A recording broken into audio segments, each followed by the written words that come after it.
L'arme à l'œil. C'était il y a un an, vous vous souvenez? Cette bande. Cette bande qu'on a tous entendue. Qu'on entend encore aujourd'hui, qui nous a terrifiés, qui nous a terrorisés, cette bande. Qu'est-ce qu'on s'est pris?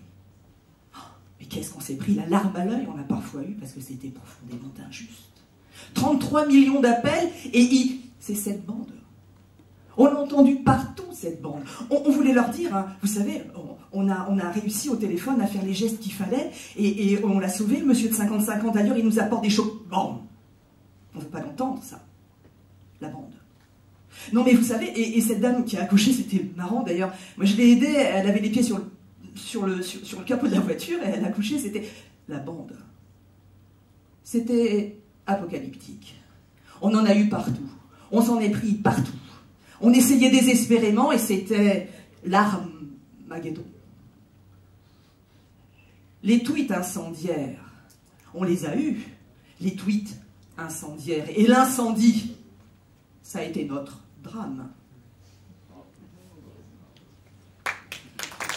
Alors, que s'est-il passé ensuite? On a eu l'arme à l'œil. Qu'est-ce qu'il fait? Qu'est-ce qu'il a? Qui c'est celui-là? Qui c'est celui qui est en train de répondre depuis 30 ans au téléphone? Mais qui c'est celui qui répond au téléphone? Quoi? Pas de formation initiale? Quoi? Aucune formation, oui, du compagnonnage. Bon, attendez, mais ça on peut en entendre parler. De toute façon, c'est complètement hétérogène. Vous, dans les SAMU, en gros, vous faites pas n'importe quoi, mais presque. Et c'est du compagnonnage que vous êtes en train de faire. Ça n'est pas une formation. Quoi? Pas de formation initiale, alors qu'ils ont la vie humaine en jeu. Et vous êtes en train de me dire qu'ils n'ont pas de formation initiale. Et là, stop! Là, on a eu l'arme à l'œil. Là, on a commencé à plus être content du tout, nous, parce que ça, on le disait depuis des années. Les textes de loi 1986, les plus vieux dans la salle le savent. 1986, l'aide médicale urgente. La première formation d'armes dont on parle, 2013. On se moque de qui aujourd'hui? On nous dit qu'on n'a pas formé, qu'on n'est pas formé. Mais l'arme à l'œil, ça suffit. Et quand on a eu cette formation, vous allez rigoler. Ça a été l'arme à l'œil.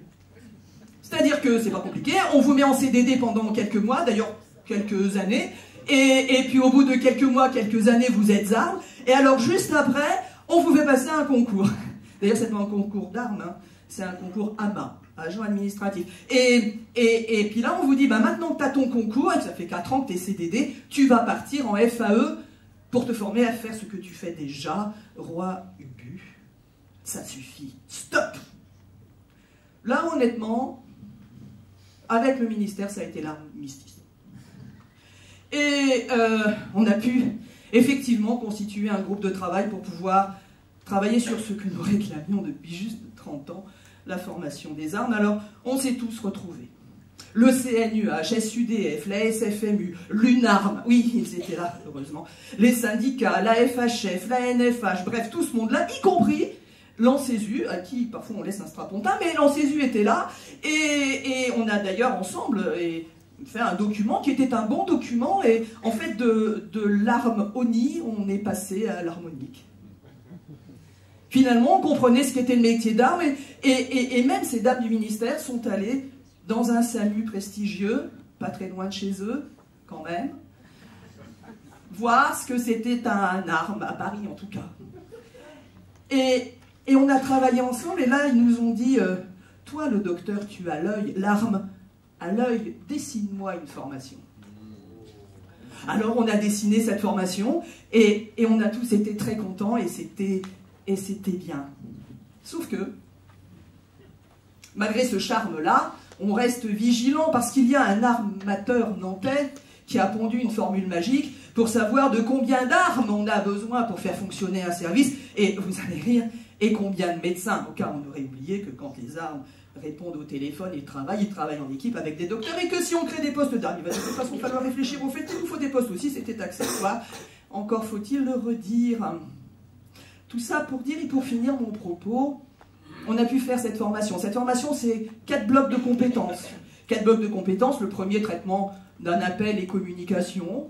Deuxième bloc de compétences, maîtrise de l'environnement. Troisième bloc de compétences, sécurité, qualité des soins. Quatrième bloc de compétences, SSE, 9 modules, 1470 heures de formation. Tiens, comment sont formés nos médecins? Passons. 1470 heures de formation. Tiens, comment seront formés nos jeunes médecins? Action.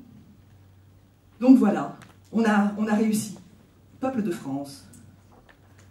Peuple de France, que vous soyez à Bormes-les-Mimosas ou à Tailly-la-Rabouche, à Sorbeau, Cagliano ou à Saint-Denis de la Réunion, aujourd'hui, quand vous faites le 15, le SAMU continuera les soins pour vous. Peuple de France, le SAMU soigne aujourd'hui mieux qu'hier et moins bien que demain, grâce aux médecins et aux médecins qui doivent continuer à réguler, comme d'ailleurs faire du SMUR, grâce aux médecins et grâce aux armes, citoyens.